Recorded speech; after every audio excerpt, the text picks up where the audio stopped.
Hello students, पिछली video में हमने अनुबंध के लक्षण पढ़े थे। इसमें पढ़ेंगे हम अनुबंध संबंधी प्रस्ताव, जो कि हमारा चैप्टर नंबर 10।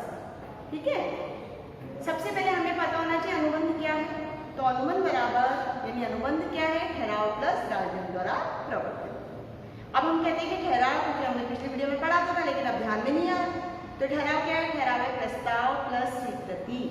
ठीक है, तो आज जो हम पढ़ेंगे वो पढ़ेंगे प्रस्ताव संबंधी वैधानिक प्रावधान।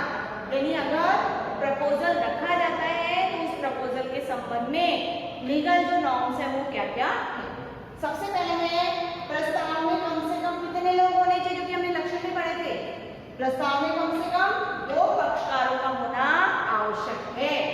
नेक्स्ट, प्रस्ताव कैसा हो सकता है, सकारात्मक भी और नकारात्मक भी। जब भी किसी के आगे प्रपोजल रखा जाता है तो जरूरी थोड़ी कि वो स्वीकृति करे, यानी वो उसको माने, मना भी कर सकता है। तो प्रस्ताव स्वीकृत भी हो सकता है, सकारात्मक भी हो सकता है और नकारात्मक भी हो सकता है। नेक्स्ट, प्रस्ताव कैसा होना चाहिए, स्पष्ट, गर्भित भी हो सकता है। कई बार क्या होता है कि प्रपोजल को स्वीकार कर लेते हैं लेकिन वो मौखिक नहीं करते, आचरण द्वारा बताया जाता है। ठीक है, तो स्पष्ट भी हो सकता है, गर्भित भी हो सकता है, विशिष्ट भी हो सकता है या साधारण भी हो सकता है। नेक्स्ट है, प्रस्ताव क्यों होना चाहिए, यदि वैधानिक संबंध स्थापित करने के उद्देश्य से ही प्रस्ताव किया जाना चाहिए। क्योंकि हम जानते हैं कि प्रस्ताव अगर हो गया है तो वो अनुबंध बन जाता है। अनुबंध के अंतर्गत वो प्रस्ताव किसके द्वारा प्रवर्तित, यानी अगर कोई भी पक्ष उस प्रपोजल को ठीक से पूरा नहीं करता है तो ऐसे स्थिति में कानून द्वारा उस पर वाद दायर किया जा सकता है। इसलिए प्रस्ताव का जो उद्देश्य है वो क्या होना चाहिए, वैधानिक संबंध स्थापित करने वाला होना चाहिए। नेक्स्ट, प्रस्ताव की जो शर्तें हैं वो क्लियर होनी चाहिए, स्पष्ट होनी चाहिए, ताकि प्रस्ताव ग्रहण करने वाला उन शर्तों के अनुसार ही डिसाइड कर सके कि मुझे ये प्रस्ताव स्वीकृत है या नहीं है। इसलिए उसकी जो शर्तें हैं वो फिक्स और निश्चित होनी चाहिए, और ये शर्तें कौन देगा, प्रस्ताव करने वाला ही शर्तें निर्धारित करेगा।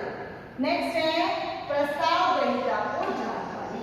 प्रस्ताव के संबंध में समस्त बातों की जानकारी किसको होनी चाहिए, प्रस्ताव ग्रहण करने वाले को, अर्थात उस विषय वस्तु की संपूर्ण जानकारी उसको होनी चाहिए। ठीक है, ये लिखित भी हो सकती है, मौखिक भी हो सकता है। ठीक है, पशु पक्षियों के माध्यम से भी हो सकता है। ठीक है, तो प्रस्ताव ग्रहीता को सारी विषय वस्तु पता होनी चाहिए। नेक्स्ट, प्रस्ताव करने की इच्छा को हम प्रस्ताव नहीं मानते, समझना।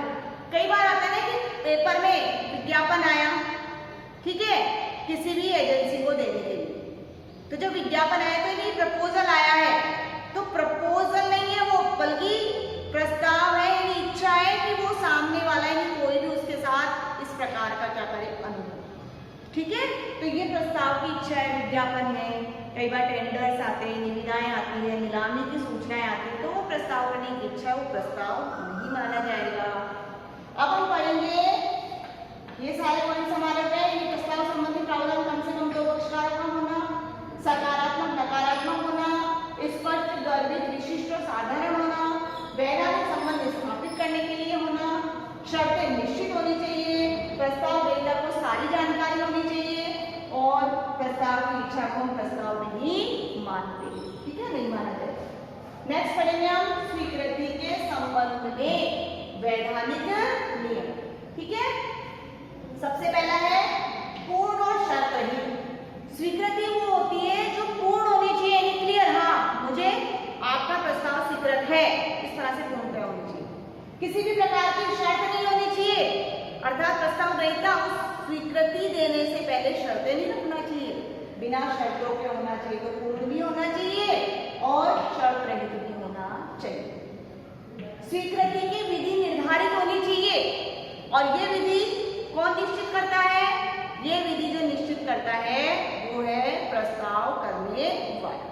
ठीक है, तो प्रस्ताव कर्ता द्वारा यदि विधि निश्चित की गई स्वीकृति की तो उसी के अनुसार होनी चाहिए, और यदि विधि निश्चित नहीं की गई है तो जो भी प्रचलित स्वीकृति की विधि है वो या फिर कोई भी उचित विधि होनी चाहिए। नेक्स्ट है, स्वीकृति स्पष्ट होनी चाहिए उच्चारण के द्वारा भी।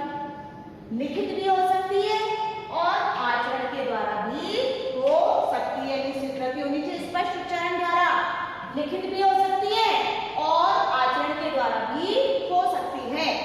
नेक्स्ट है, निश्चित समय में स्वीकृति की अवधि प्रस्तावक द्वारा निर्धारित की जाती है और स्वीकृति उस निर्धारित अवधि में ही दी जानी चाहिए। यदि निर्धारित अवधि के पश्चात स्वीकृति दी जाती है तो ऐसे स्वीकृति को व्यर्थ माना जाता है, उसका कोई महत्व नहीं रहता।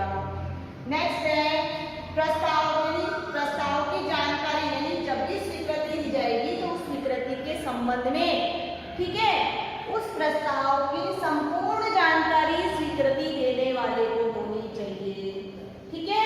वरना स्वीकृति क्या हो जाती है, मैं इसको पता ही नहीं कि मैं किस कार्य के लिए स्वीकृत कर रहा हूँ या हाँ कर रहा हूँ, ऐसी स्थिति में उसे व्यर्थ माना जाएगा और वैध भी नहीं है।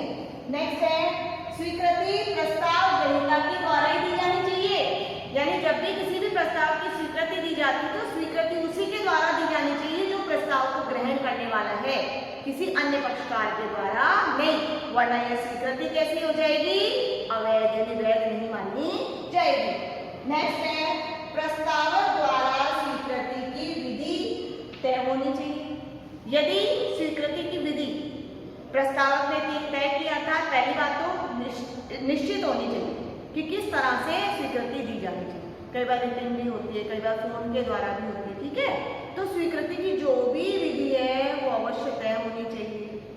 मौन रहने को स्वीकृति नहीं माना जाता, लेकिन कुछ कारण, कुछ परिस्थितियां ऐसी होती है तब उन्हें मौन रहने को स्वीकृति माना जाता है, अदरवाइज मौन रहने को नहीं माना जाता, बल्कि जो विधि निर्धारित है उसी के अनुसार स्वीकृति को माना जाता है। नेक्स्ट है, स्वीकृति का संवहन, जिसको हम कहते हैं कम्युनिकेशन। तो स्वीकृति का जो संवहन है वह अधिकृत व्यक्ति द्वारा ही किया जाना चाहिए, अर्थात जिस व्यक्ति के द्वारा स्वीकृति प्राप्त की जानी है, माध्यम जो होता है वो, तो जिसे इसका अधिकार है वही स्वीकृति का कम्युनिकेशन कर सकता है। उसके अलावा यदि किसी अन्य ने स्वीकृति के संवहन या कम्युनिकेशन का कार्य किया है तो उसे वैध नहीं माना जाएगा, ठीक है। तो अब तक जो हमने पॉइंट्स पढ़े, अनुबंध संबंधी प्रावधानों में प्रस्ताव संबंधी प्रावधान और स्वीकृति के संबंध में प्रावधान, इन सभी प्रावधानों को ध्यान से बुक के द्वारा भी पढ़िए, समझिए, वीडियो को बार बार देखिए। अगर क्लियर सुनाई नहीं देता तो आप लीड का प्रयोग भी कर सकते हैं, जिससे आपका ध्यान केवल वीडियो में कही गई जो जानकारी है उसी का रहेगा और आपको स्पष्ट सुनाई देगा, समझ में भी आएगा। नेक्स्ट वीडियो में हम मिलते हैं पक्षकारों में अनुबंध करने की क्षमता के संबंध में वैधानिक प्रावधान।